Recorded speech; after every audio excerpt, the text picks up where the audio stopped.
Hi guys, welcome back to a new video, and today what we're going to be doing is doing my first impressions on the new Metallica album, 72 Seasons. Now, their new album came out today as recording, probably be like 2 days ago or whatever or a day ago. April 14th, 2023, new Metallica album. I just listened to it right now. I'm going to give my first impressions of it.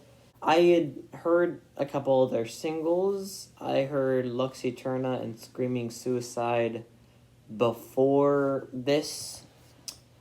But besides that, I hadn't actually heard any of their songs. Because I have a thing where I don't listen to more than 2 singles from a new album because I feel like that spoils too much of the album for me.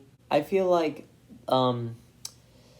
this album, there was a lot of build up to this because this album was teased months before it actually released.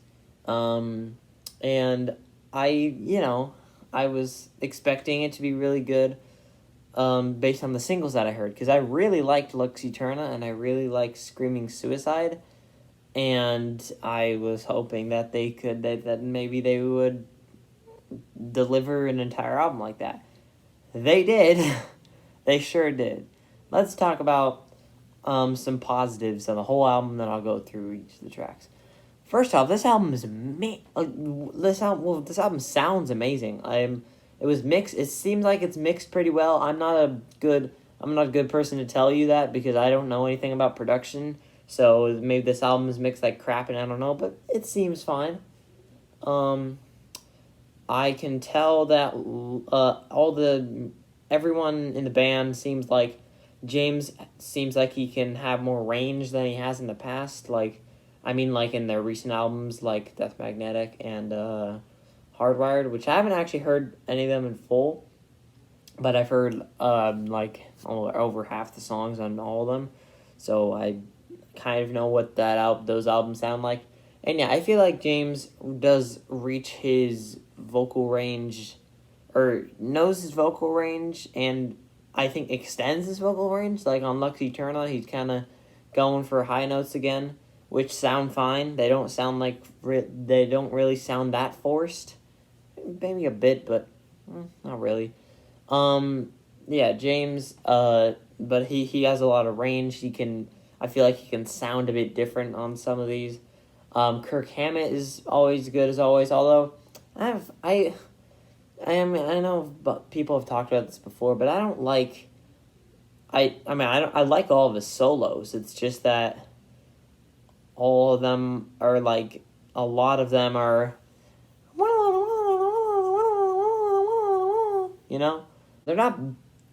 They're not bad, but they're just, some of them sound pretty similar. And that goes for this entire album, too. And maybe that's the point, because this is a concept album.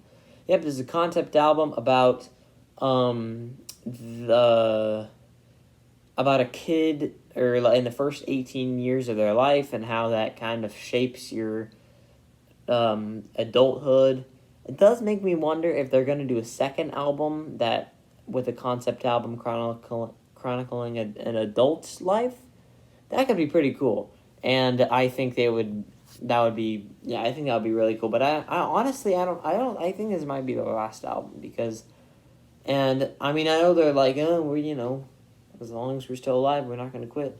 But I don't know. I feel like they might just be a touring band now. I think that this album feels like a nice closer to their album catalog. Although I think maybe one more album chronicling an adult's life and how adulthood turns out could actually be pretty cool. And I hope they do that, because I think that would make some cool, music, and they can make some cool concepts with this. But another thing that I will give this album, I'll give it some negatives. The album is very long. I'm one of those guys. Of course, you guys know me. I'm a prog rock guy. If you could see my desk right now, I have a whole bunch of CDs laid across here, And I mean, some of them are long. Some of them are like over an hour long. Like, I'm pretty sure this one is the exact same length as 72 seasons. But the difference is, I don't know. I just feel like this album doesn't really warrant its 77-minute runtime as well as other albums do. I feel like it drags on a bit too long, but like by the time we're at the 11-minute epic Enamorada, probably pronouncing that wrong, but by the time we're at that song, I was kind of just like, okay, I'm kind of done here. And not to say that that song is bad, or any of the songs are bad, they're all really good. But it's just, I feel like it could have been cut. They could have cut at least one or two songs off of here, and you wouldn't really lose much. Like, you could honestly lose the 11-minute song.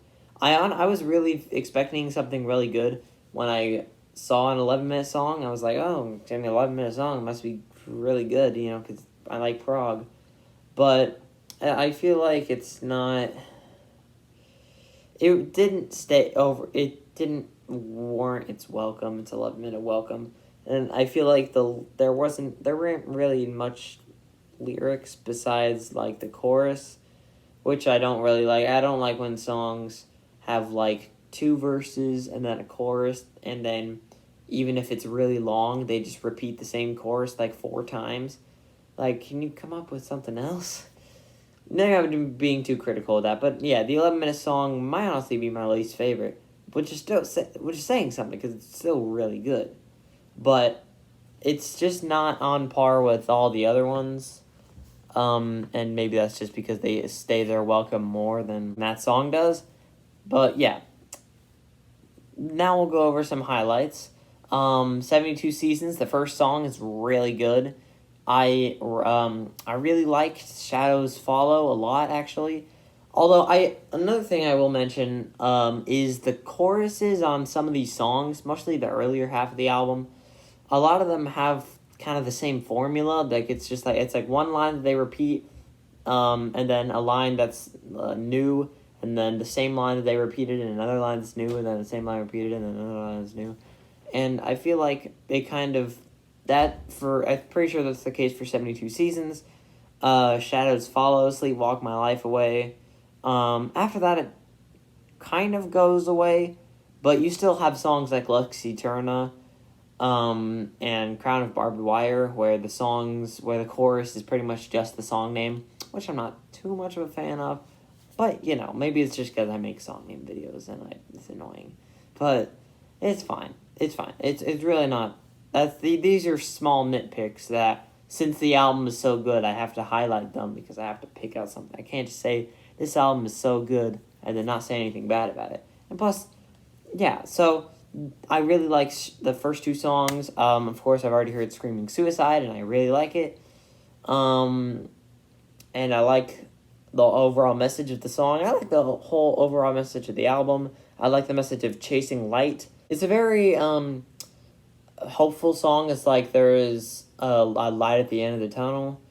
And that's kind of the vibe that I get from some of these songs, like earlier in Screaming Suicide, where he says, like, something about hope. And they said that this album was going to be a concept album, and I was thinking, guess we're going to have, like, a concept album kind of like story. But this isn't really a story. This is just this is, like, very loosely, like, even looser than, like, 21st Century Breakdown or American Idiot by Green Day. That even looser concept album than those two, which are already really loose and don't have much of a structure. So yeah, this album is more like a collection of songs based on the same idea more than a concept album, which maybe they're the same thing to some people, but I think they're different things.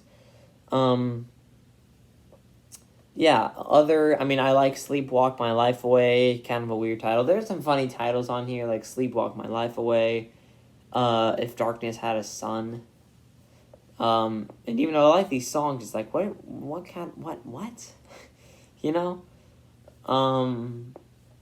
You Must Burn is pretty good too. I already knew Lux Eterna, and I really liked it. I love how he hits higher notes in the song, but I mean the guitar solo is just you know again, which is not I'm not a huge fan of, but I still like it. I can tell that he still has skill and talent that is still present in all these solos. Crown of Barbed Wire was fine. It was definitely still good, but maybe one of the weaker songs on the album. I feel like this album kind of loses it around the couple last songs, like Too Far Gone and Room of Mirrors. Not to say that those songs are really good, but they're just not at the same level as like the first two songs, or Screaming Suicide, or Lux Eterna, or those songs. If Darkness Had a Sun is the one exception. It's at the very end of the end of the album, but I really like it. But yeah, like those Too Far Gone and Room of Mirrors are fine, but they're not as good as most of this album. And of course, I've already mentioned the 11-minute epic and Namorata, which again I feel like doesn't really warrant its welcome. And it's kind of the only song that feels like a love song, which I'm not really too big of a fan of whenever Metallica does that, because I feel like James tries to go too much for this like smooth and sexy voice that I'm not the huge fan of. Even if it's not like he's trying to sound sexy and smooth in this song in Namorata, but just kind of the vibe I get from it. And I mean, there's not much else to say than that. It was a really good album. I did like a lot of the songs. I liked every song on here.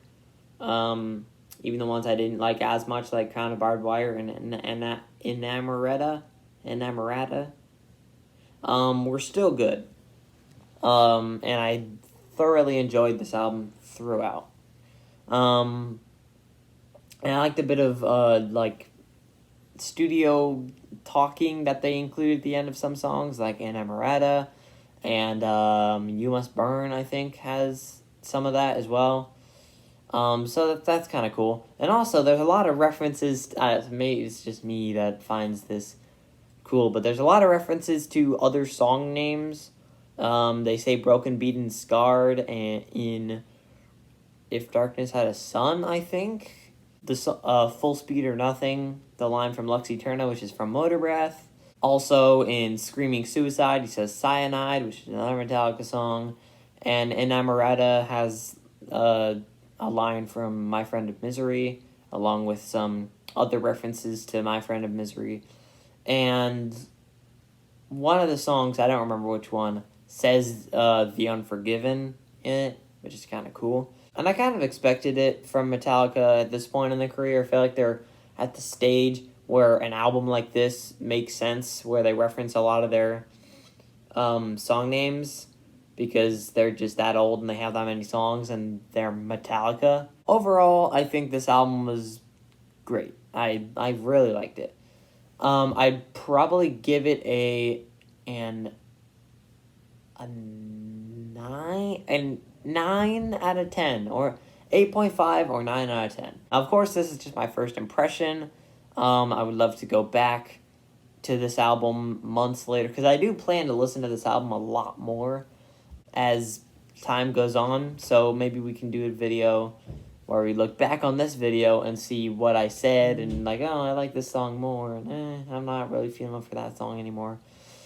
I do mean to do that for Random Access Memories, because I did that video.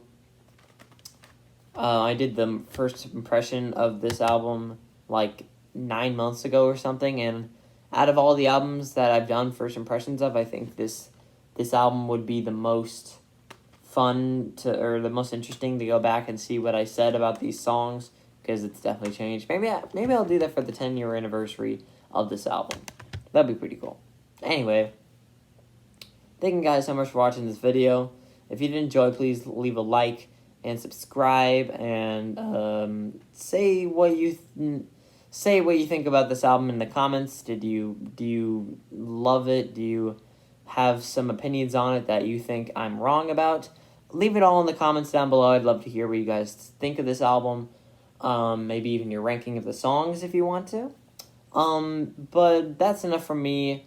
Make sure you subscribe, like the video, and turn the notification bell on. I'll see you guys all in the next video. Bye!